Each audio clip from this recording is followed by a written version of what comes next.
Bonjour à tous, bienvenue sur la chaîne YouTube Mécanique Sportive, c'est Nicolas.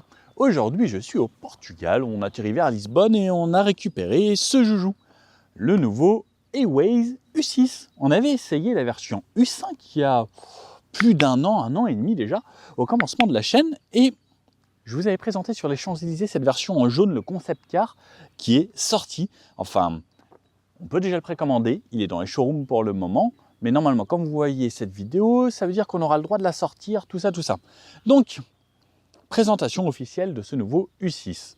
C'est un SUV chinois de la marque Aways qui sera leur deuxième modèle. Il y a le U5 et le U6. Le U5 qui était un petit peu plus basique, des lignes un petit peu moins sportives, un peu plus voiture chinoise. Et là, j'avoue que ils ont fait un truc un petit peu plus sympa, avec des formes.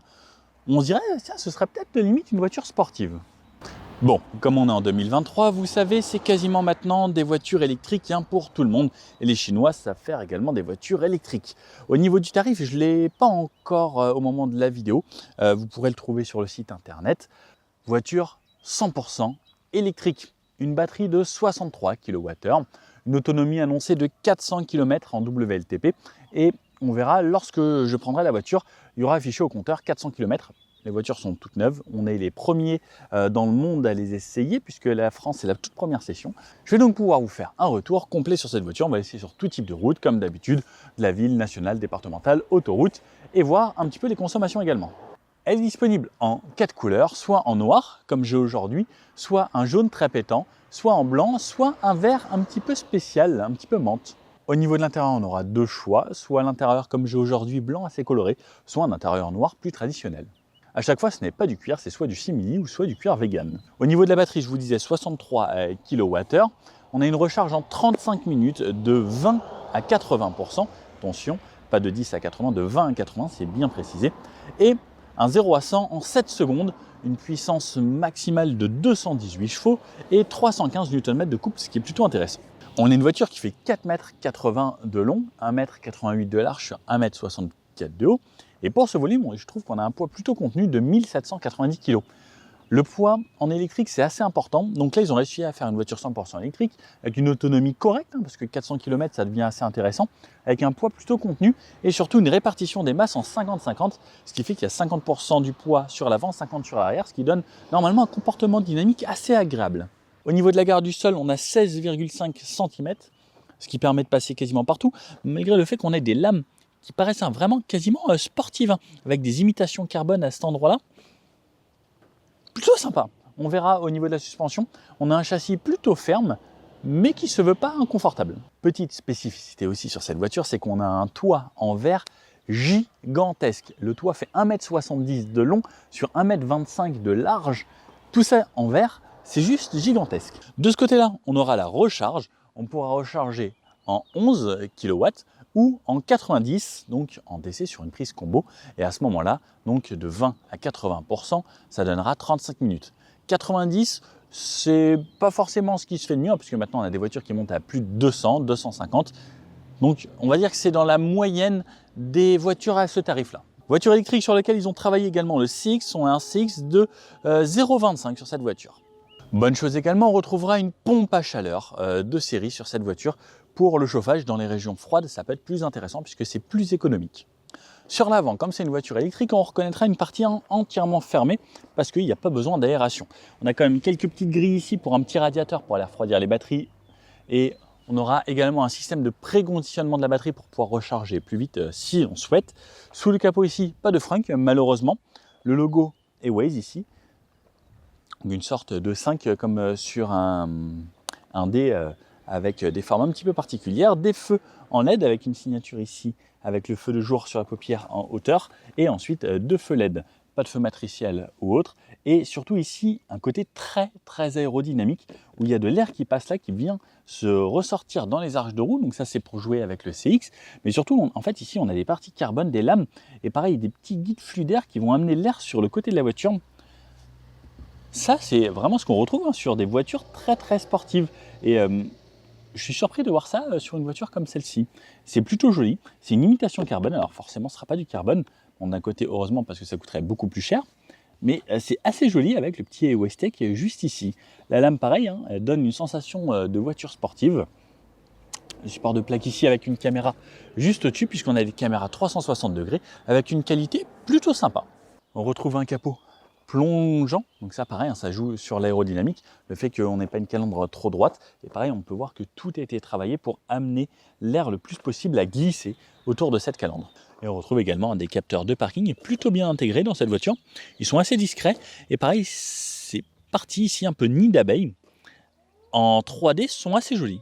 Sur le côté, donc là on pourra bien voir ces petits appendices aéro et ces extensions ici à l'avant comme à l'arrière. Donc c'est pareil, à l'arrière on a cette partie qui va rediriger les flux d'air qui vont ressortir des arches de roue. On voit des jantes en 20 pouces, des jantes qui sont assez pleines.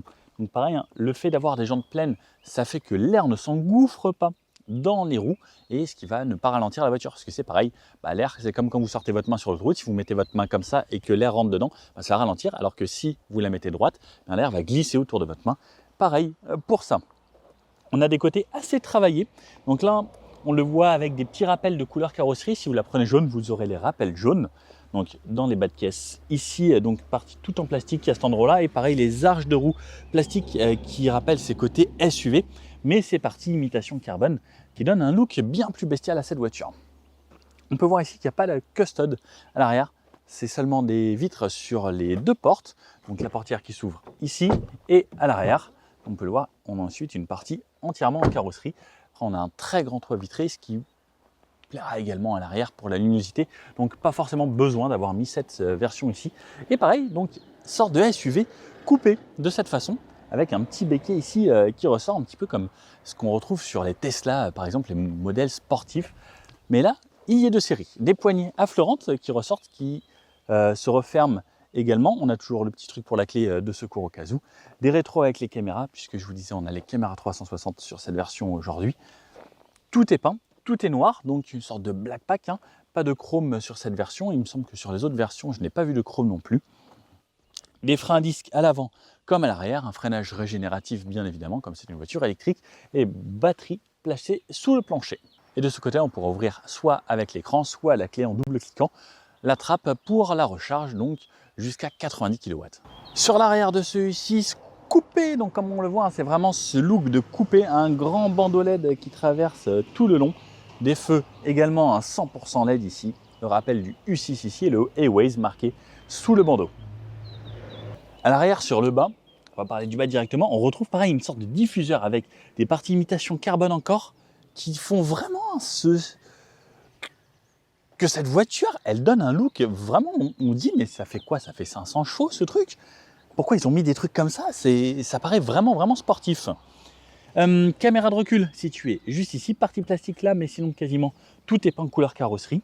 C'est plutôt bien fini de l'extérieur, on se dit ouais, c'est une voiture, un look sympa. Et pareil, donc là on a une grande vitre, pas d'essuie-glace par contre, et on verra que comme elle est très inclinée, la visibilité sur l'arrière, heureusement qu'il y a des caméras de recul pour se stationner. Au niveau du coffre, donc on a un coffre motorisé.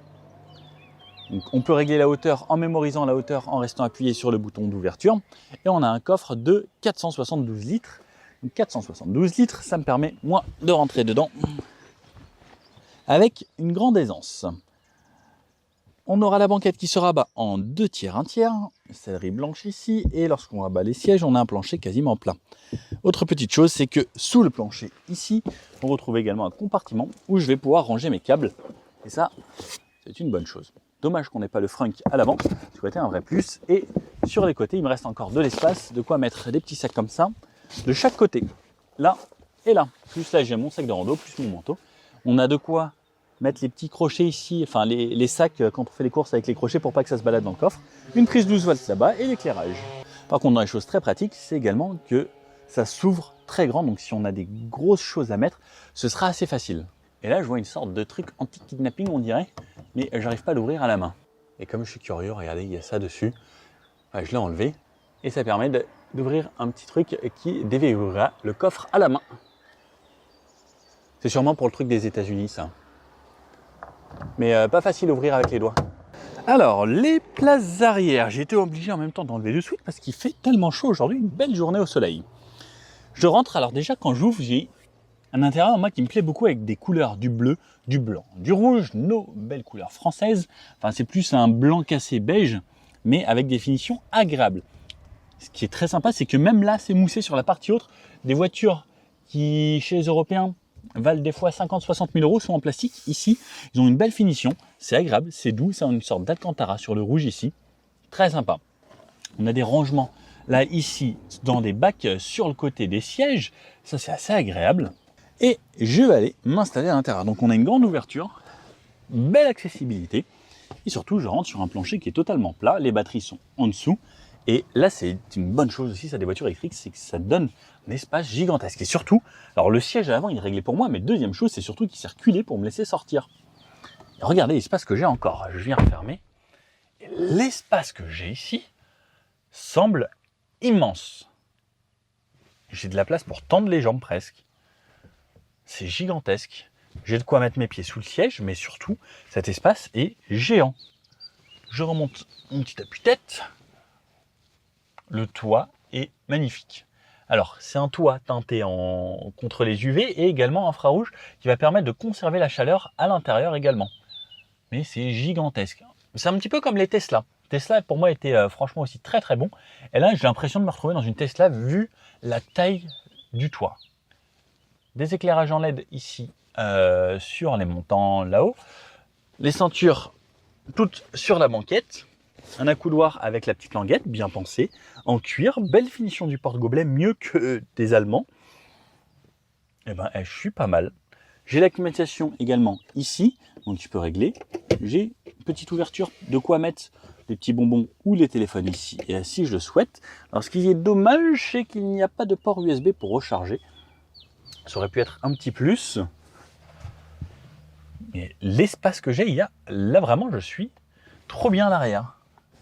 Donc la banquette, si je la rabats, comme je vous disais, hop, ça fait un plancher quasiment plat, fixation top taser et isofix sur les deux sièges d'extrémité. Et pareil, là on a une sorte de petit Alcantara, du cuir, du bleu, du blanc, du rouge.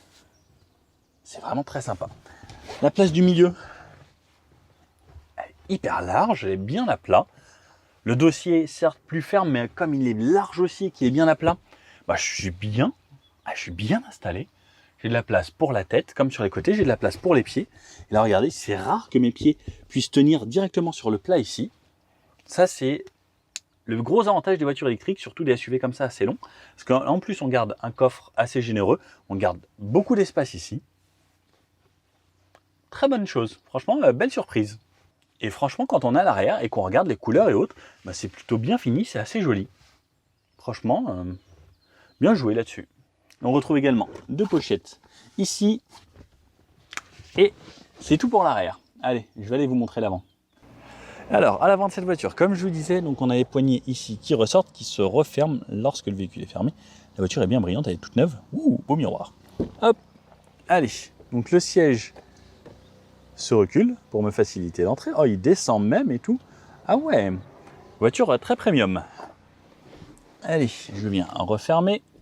Je vais le voir directement comme ça. Et là, ensuite, il se avance directement pour me remettre en position. Il remonte, doucement, parfait. Sur le haut, c'est moussé, comme à l'arrière, toujours. C'est ton, donc du bleu, du rouge, du beige. Et cette partie ici, où à l'intérieur, on aura des LED. Donc, je vous montre ça dès qu'on part, comme ça, vous allez voir, en version de nuit. La poignée, Sono Magna, plutôt correct. Pareil, là, c'est moussé en bleu, en cuir bleuté comme ça. Gros parleur également à cet endroit-là. Ici, on a une petite caméra cachée là-dedans, infrarouge, pour vérifier si vous allez bien, etc. Je vais me reculer au max pour vous donner le maximum de visibilité. Le volant, alors j'aime beaucoup le volant. Ça me rappelle un petit peu les volants Mercedes. Vous savez, les Mercedes, les haut de gamme, maintenant, ils ont les volants comme ça, il me semble, sur la classe S. De ce côté-là, le frein de stationnement, le réglage des rétroviseurs, un aérateur là, et ensuite quelque chose de plutôt futuriste. Ici, donc avec le P, donc là c'est parce que je suis en P, si je me mets en drive comme ça, et donc ça passe ensuite en compteur d'infos. 12h13, ça c'est l'heure qu'il est. 311 km, c'est le kilométrage restant avec 80%. Les infos nécessaires, simples et efficaces. Pas d'affichage tête haute parce que là j'ai déjà là, et en fait on a une bonne visibilité ici sur notre vitesse. Ça, c'est le sélecteur de vitesse. Alors, je peux vous montrer tout de suite. Donc, drive, j'ai tiré comme ça, vers moi, comme un accélérateur pour drive. Neutre, je remonte une fois, reculer, vers le haut.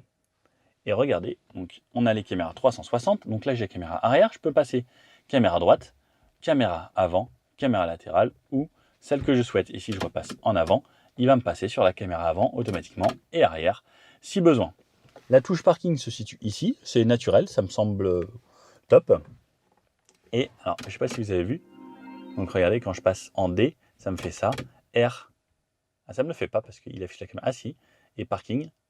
Les petites infos ici. Cet écran. Donc grosse tablette. Juste ici, je vais rallumer la clim. Hop, on. On, s'il te plaît. Comment ça marche? Comme ça. 1. Ici. On retourne. Page d'accueil. Donc grand écran ici tactile qui fonctionne un petit peu mieux que l'ancien. J'ai l'impression que l'ancien il fallait appuyer assez fort. Là il est beaucoup plus réactif. On n'a pas de GPS intégré comme d'habitude. Le CarPlay, l'Android Auto qu'on peut connecter ici. On peut connecter en USB type A ici, USB type C à cet endroit-là. Donc là on a un iPhone de connecter. Donc par exemple avec le CarPlay et qui est juste ici. Donc là je suis quelque part au Portugal, j'en ai aucune idée où. Le CarPlay, comme d'habitude, ça fonctionne bien. Donc là on a Waze, etc. Spotify, je peux mettre les podcasts comme d'habitude. Donc pour avoir accès au CarPlay, on retourne Home ici et ensuite on a les raccourcis CarPlay ou Android Auto. Là, j'ai le contrôle de la batterie de ma voiture, donc est-ce qu'il me reste? Je peux démarrer le chauffage de la batterie si je sais que je vais aller faire une recharge rapide. Je peux ouvrir le port de charge directement d'ici. Les réglages de la voiture, les réglages de tout le reste, la musique si je veux la station radio et toujours ce qui va être climatisation qui restera à cet endroit-là. Le dégivrage et le volume et la température que je souhaite également. Je peux activer caméra 360 d'ici directement et le stationnement automatique juste ici. Je peux refermer ça. Je peux verrouiller et déverrouiller le véhicule d'ici. Je peux ouvrir ou fermer le coffre d'ici et l'arrêter et ouvrir la trappe également d'ici. Contrôle de la batterie. Après, on a également, comme sur les smartphones, une touche raccourcie donc quand on défile du haut. Je peux personnaliser mes widgets ici, la luminosité de l'écran. Donc si je veux que ce soit plus fort, hop, à fond ou moins fort, comme sur un téléphone. Tableau de bord auxiliaire, pareil, donc celui qui est là-bas, je peux régler la luminosité. Je peux mettre mode d'affichage jour, donc qui sera en blanc comme ça, ce qui va bien avec cette voiture aussi. Régler le volume, volume du téléphone, volume du système et autres. Contrôle en descente, rappel la distance. Là, on peut faire pas mal de choses. Je peux revenir là. Voilà pour cet écran. Bon, on trouvera tous les réglages.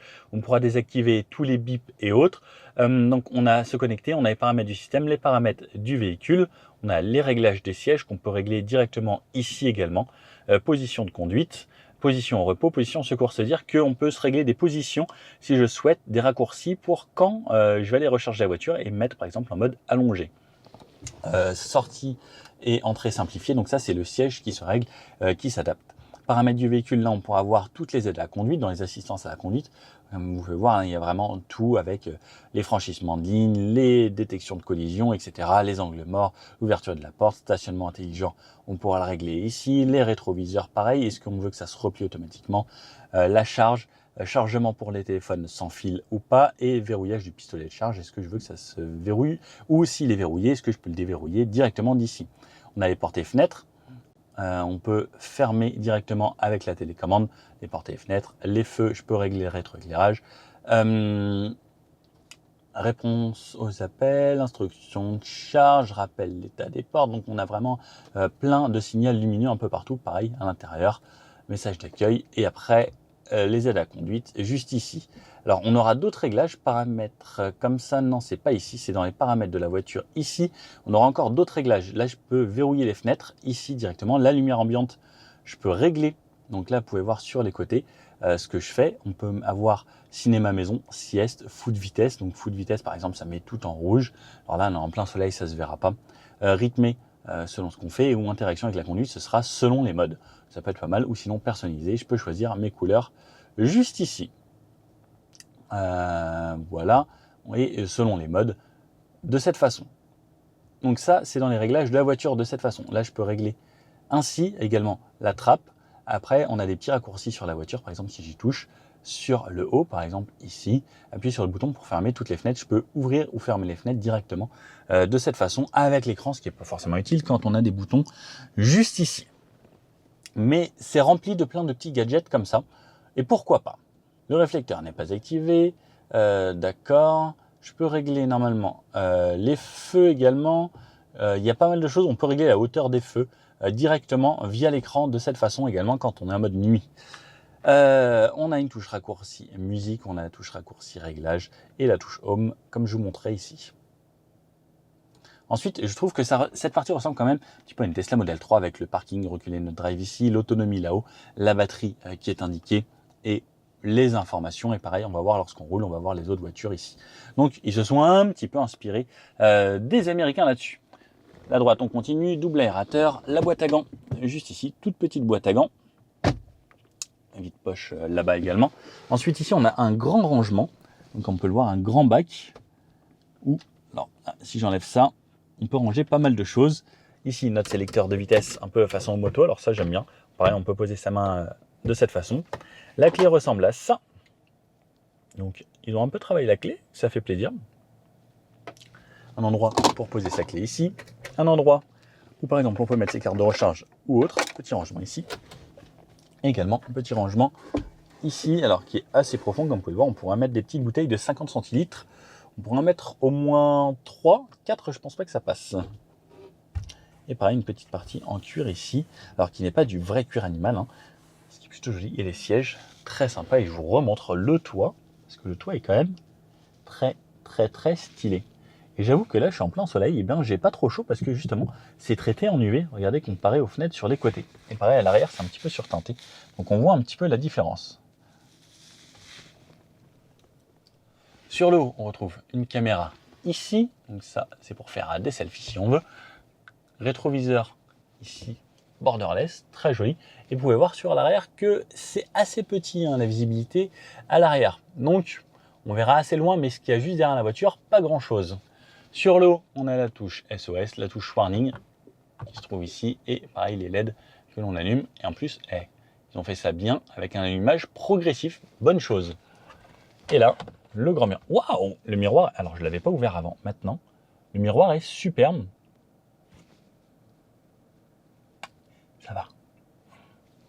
Double éclairage LED, franchement, alors ça fait miroir très haut de gamme. Ça fait plaisir. Est-ce qu'on l'a de l'autre côté pareil? De l'autre côté pareil. Nickel.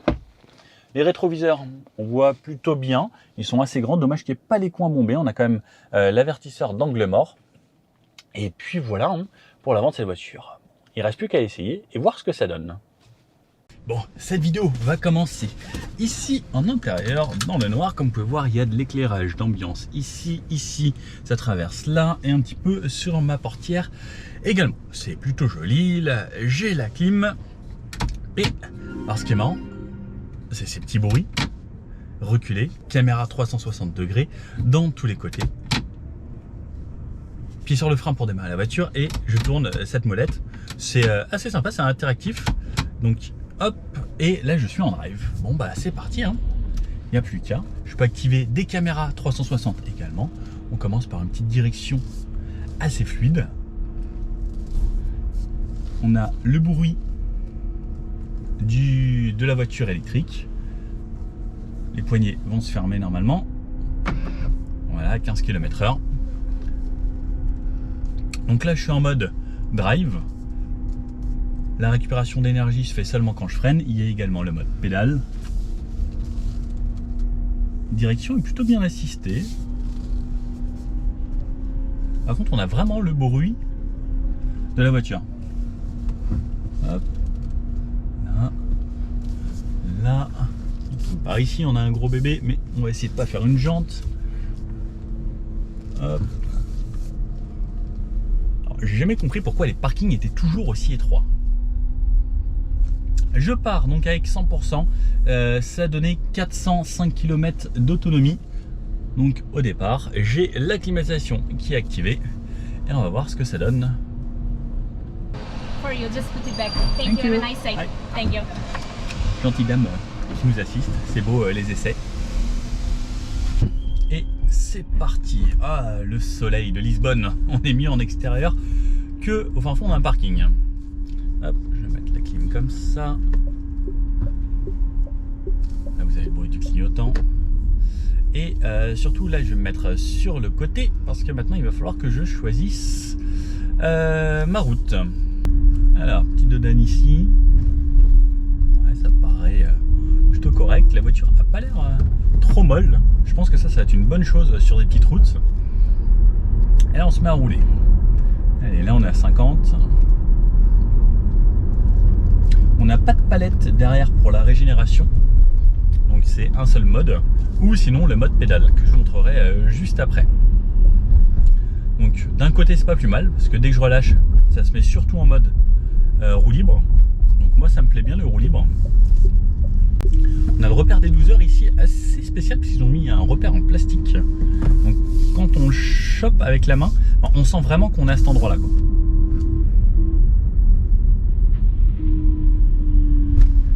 Par contre, en dessous des 30 km/h, on entend le bruit piéton. Hop, c'est reparti.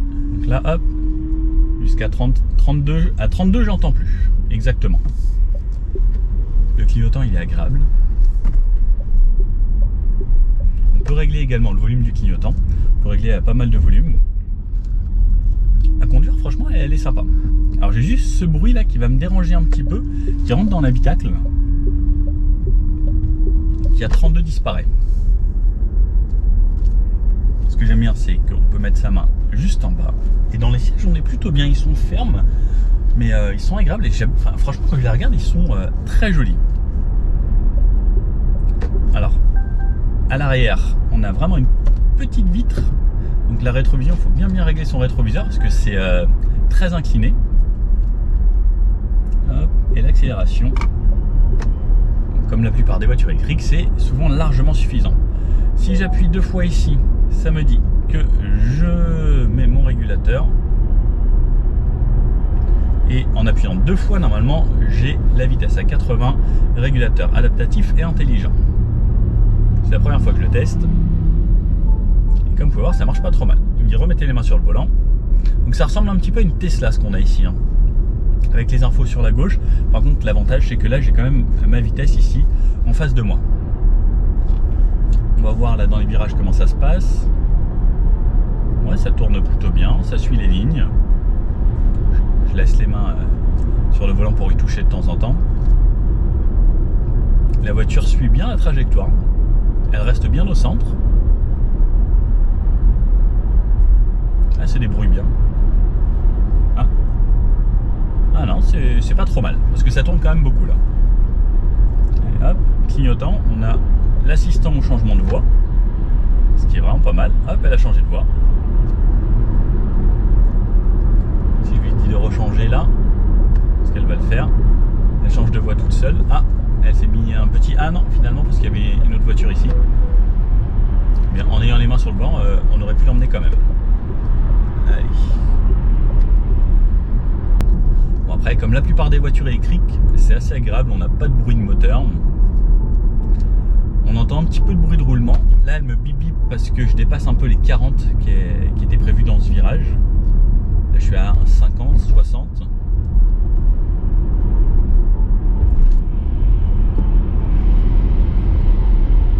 Double accélération à fond. Ça y va assez bien. C'est assez volontaire.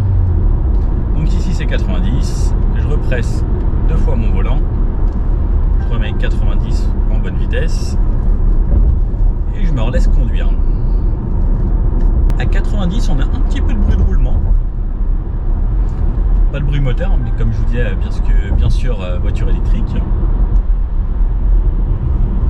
Donc là ça ralentit, je lui dis de doubler.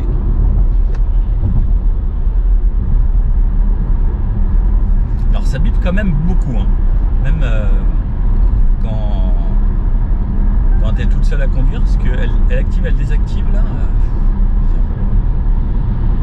Allez, on va passer dans un tunnel. Donc de nuit on a un petit éclairage d'ambiance sur le tableau de bord là et sur les côtés. On va doubler.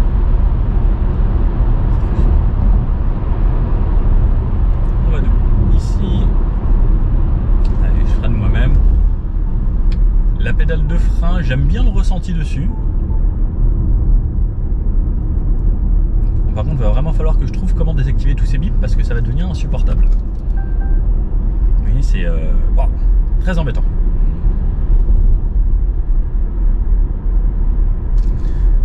Alors quand je change de mode, la voiture fait des réactions différentes en fait, puisque en mode pédale par exemple elle récupère plus, en mode sport moins, en mode éco un petit peu, en mode normal pas du tout. Donc en fait on va vraiment sectionner selon les modes en faisant défiler de cette façon. Donc en mode pédale, si je relâche, la voiture freine vraiment, et il me semble que normalement jusqu'à l'arrêt on va tester ça dès qu'on sera en ville après. Je suis en mode pédale, on va voir si elle va jusqu'à l'arrêt. Non, ça ralentit. Mais ça va pas jusqu'à l'arrêt. Et même en mode pédale, elle redémarre toute seule en drive. Donc si vous relâchez la pédale de frein, elle redémarre. Hop. Allez, c'est par ici. On va voir un petit rond-point. Vous connaissez la chaîne, on va se faire le petit test rond-point. J'aime bien la vue que vous avez là, avec le grand toit panoramique, c'est vraiment joli. En espérant qu'il n'y ait pas trop de monde. Ça a l'air d'aller dès qu'ils partent. Allez, on va mettre un petit peu de rythme. Ouais, ça tient pas mal. Les sièges me maintiennent assez ici, donc ça c'est une bonne chose. Je peux me caler grâce à mon repose-pied assez bien de ce côté-là. Bon, il y a un petit peu de monde dans ce rond-point, c'est pas forcément l'idéal pour le faire de façon très dynamique. Mais la voiture en tout cas elle reste plutôt à plat, et même sur le changement de direction c'est plutôt une bonne chose. Donc là je suis en mode pédale, qui normalement pour la ville sera plutôt utile puisqu'il permettra de régénérer un petit peu plus et d'anticiper. Après il y a deux écoles, il y a soit on se dit on accélère un petit peu et ensuite on laisse rouler, donc au final on fait quand même du kilomètre supplémentaire sur du roue libre, et après il y a est-ce qu'on récupère. Allez, petit retour en ville. Donc là je suis en mode pédale, mais je vais repasser custom, c'est le mode que je peux personnaliser. Le mode éco par exemple qui peut être intéressant pour avoir une pédale un petit peu plus douce, une accélération plus fluide. Pour la ville ça peut être bien. On a toujours ce bruit, donc qui donne une sensation en fait d'avoir presque une voiture thermique. Et par exemple ici c'est une zone 30. Et si je veux plus avoir le bruit, eh ben, il faut dépasser 32 km/h. Donc si je dépasse 32 km/h, elle bip.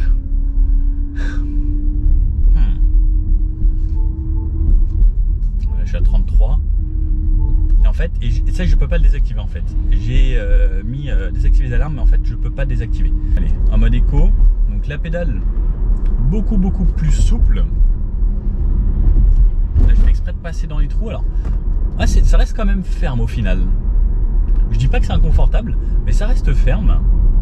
Et après pareil, donc c'est une bonne chose d'avoir un châssis ferme dans certaines conditions. Alors après on roule pas forcément dans les trous tout le temps, mais là en roulant sur les plaques d'égout et autres, ça va. Mais on sent que c'est ferme. J'ai hâte d'aller sur les petits trous de voir ce que ça donne. Là, par exemple elle a revu un panneau 30. Désolé Waze, mais salut les copains. Et en mode éco, elle a une récupération à la pédale, ce qu'il n'y a pas par exemple en mode drive normal. Donc si je repasse en mode normal, quand je relâche, j'ai pas de freinage.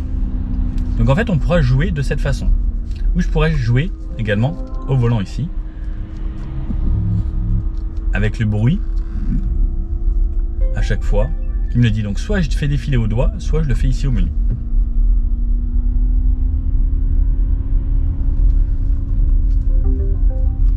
En fait le mode normal ira très bien.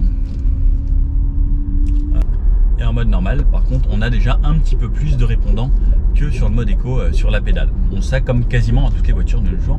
Et là en vrai ça tient plutôt bien. On sent que c'est une voiture pas si lourde que ça. Et c'est plutôt agréable.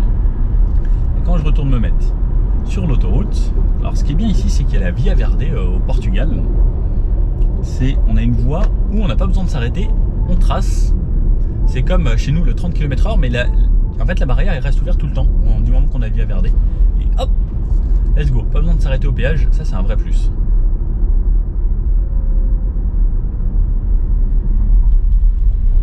Bon, par contre, je peux pas vous faire 0 à 100 au péage.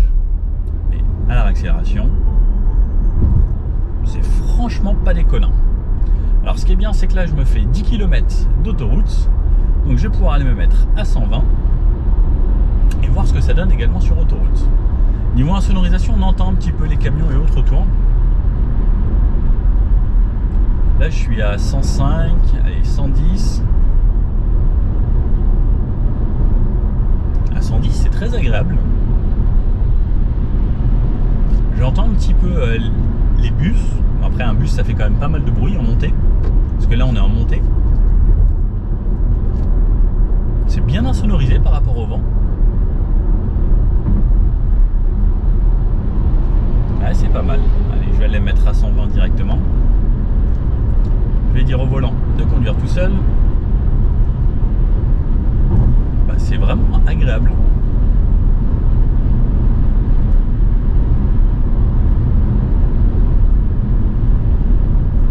Franchement, on a très peu de bruit du vent, légèrement au niveau des rétros.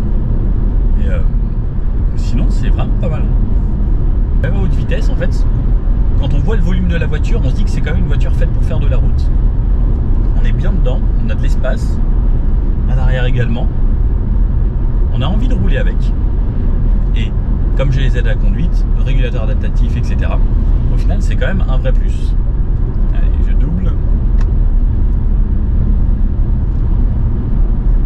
Et puis, c'est souple, c'est agréable. Donc là, je me mets à 130. À 130, on a un petit peu plus de bruit du vent.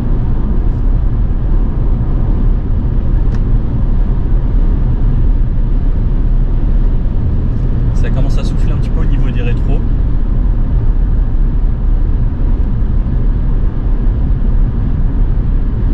Mais c'est pas dérangeant. On se met un petit peu de musique et on l'oublie assez rapidement. Bruit de roulement, franchement, très bien contenu.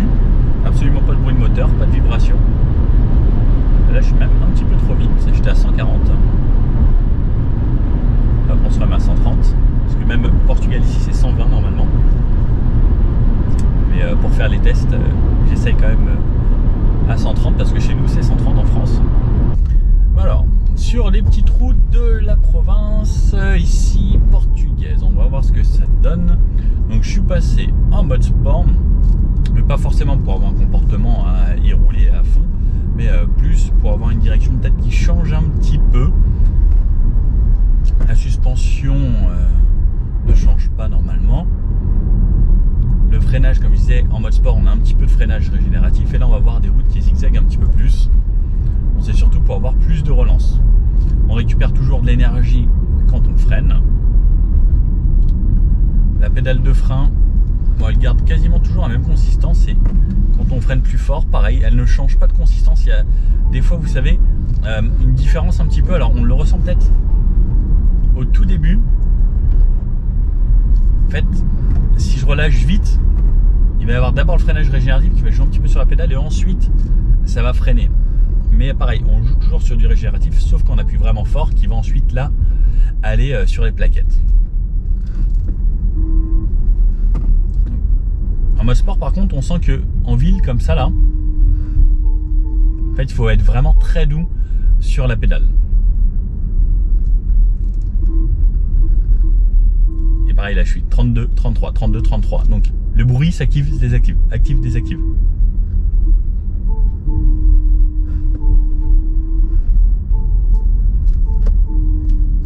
Et le bip bip, franchement.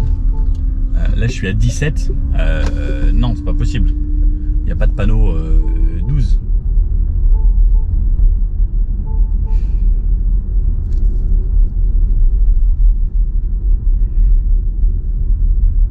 Oh, ça, c'est une belle montée. Allez, je vais m'arrêter dans la montée. On a l'auto-hold. Donc, hop, l'aide au démarrage en côte. Et donc, l'aide au démarrage en côte, je le lâche. Et au bout d'un moment, ça repart en arrière. Parce que si on a besoin de reculer dans une côte, c'est pratique aussi.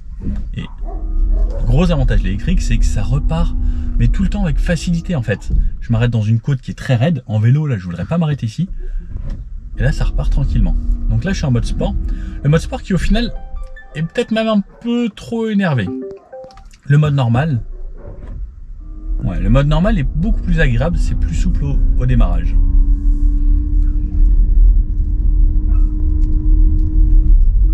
Mais j'ai pas l'impression qu'en mode sport, à part la pédale et la réactivité du moteur, j'ai pas l'impression qu'il y ait beaucoup de différence.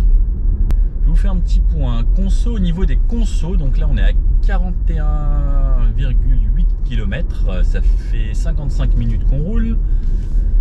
Et j'ai une moyenne à 16,8 kWh au 100 km. Ce qui est plutôt pas mal. Et j'ai l'impression qu'ils avaient roulé un tout petit peu avant. Eux, ils sont partis à 47, donc ils ont 5 km de plus. Et ils étaient à 17,1. Donc voilà, 0,2 kWh au 100 de différence. Quasiment rien. En tout cas, sur les petites routes, comme je vous disais, le châssis paraît pas mal. Hein. Le téléphone est tombé, il tombera pas plus bas, il est dans un bac.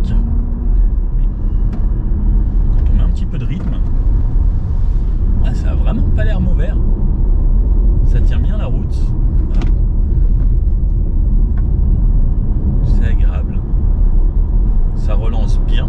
Ça, c'est l'avantage de l'électrique et les puissances qu'on sort maintenant sur l'électrique assez facilement. Là, la route est bien dégradée. Je vais faire exprès de rouler là où c'est plus dégradé.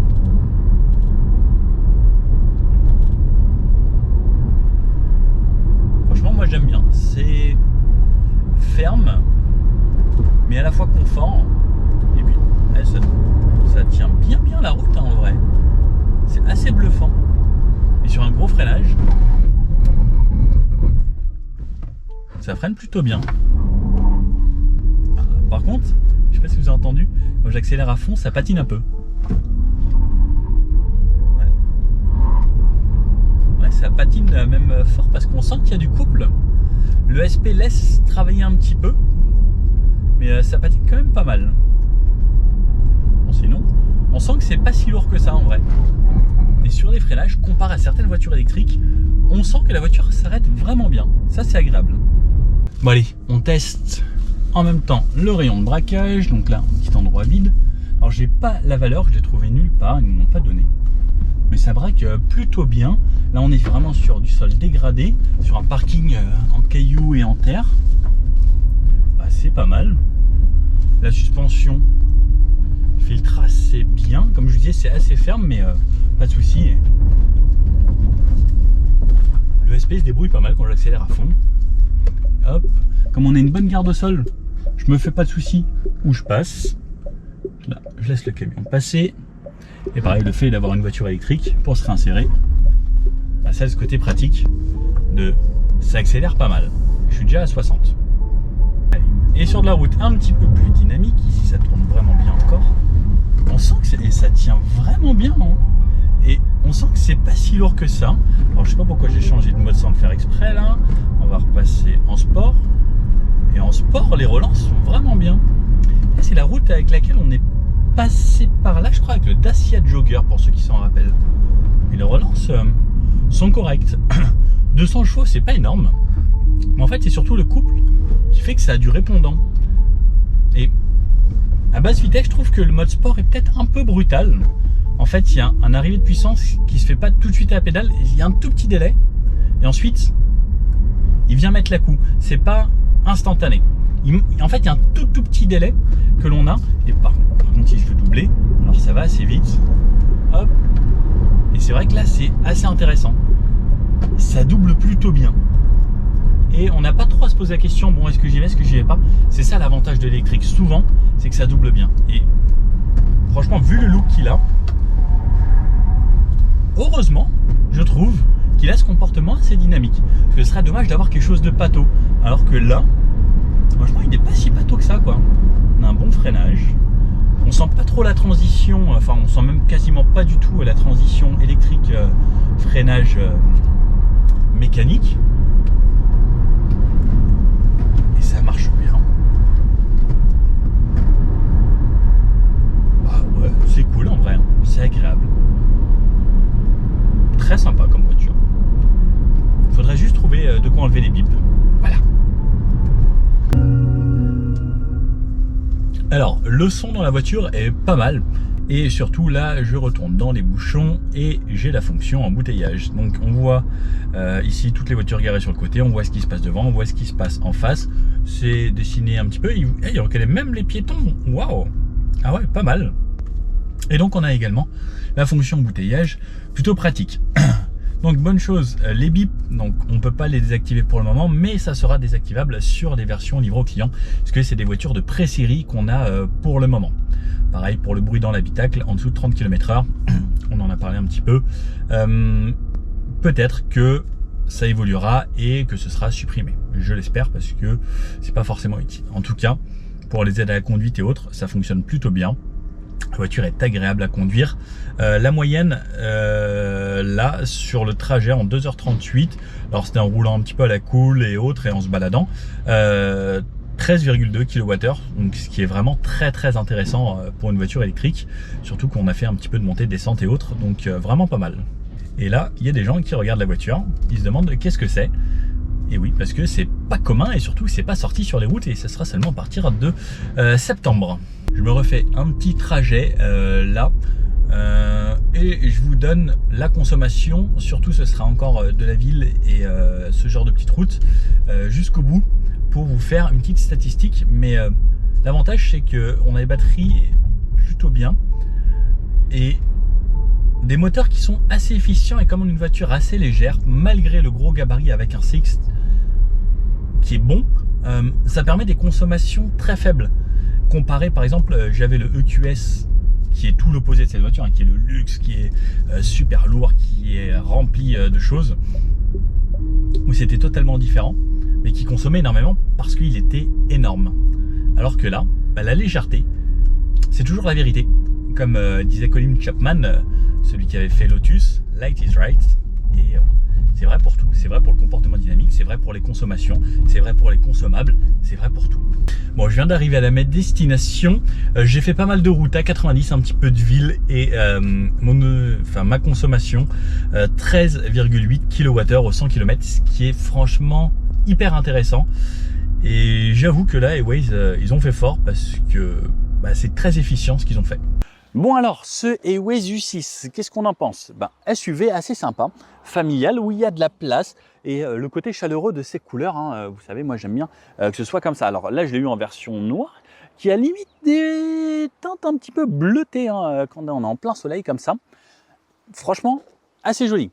Châssis bien équilibré, donc le 50-50, la répartition du poids est bien faite et ça permet d'avoir un châssis plutôt dynamique. On a une suspension assez ferme, on a une direction plutôt vive. Les différents modes de conduite font bien le job et surtout au niveau des consommations, on avait quasiment 17 de moyenne. C'était plutôt correct sur une centaine de kilomètres le matin, plus l'après-midi reroulé également avec. Et bah, plutôt agréable. On a le mode pédale. Alors le mode pédale, c'est dommage, il ralentit beaucoup, mais il ne va pas jusqu'à l'arrêt. Donc ça aurait pu être un vrai mode one pédale, ce qui aurait été beaucoup plus avantageux.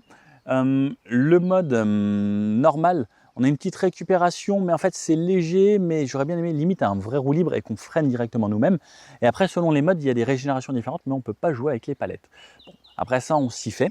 Sinon, au niveau du freinage, comme c'est un véhicule qui n'est pas trop lourd en électrique, eh bien pareil, on a des bons freinages. On a quand même des pneus assez larges, on est en 235 un petit peu partout, avec des jantes en 20 pouces, ce qui permet d'avoir une bonne tenue de route également, parce que le pneu, ça joue énormément. Donc là, on avait des Continental. Un volume de coffre assez généreux, et Airways fait toujours des tarifs assez contenus, donc ça, c'est une bonne chose.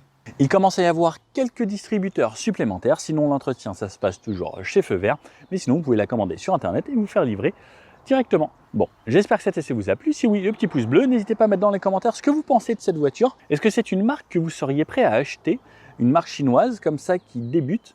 Après, on va dire que l'avantage de nos jours avec ce genre de voiture, c'est que niveau fiabilité, les moteurs électriques, c'est quand même beaucoup plus fiable que les moteurs thermiques. Il y a beaucoup moins de pièces. Hein. C'est comme une perceuse, clairement. Moi, je l'explique comme ça. Un moteur électrique, c'est comme un moteur de perceuse. Soit ça tourne devant, soit ça tourne derrière. Et c'est tout. Ensuite, c'est des batteries. Ça aide aussi à faire de nouvelles marques et pour les ingénieurs, c'est beaucoup plus pratique qu'à l'époque où il fallait développer des moteurs, des pièces, etc. Il y a beaucoup plus de choses. Donc, normalement, on a moins de problèmes. J'en vois quelques-uns en France, les U5. Donc, j'avais fait la présentation et c'est vrai que j'avais bien aimé.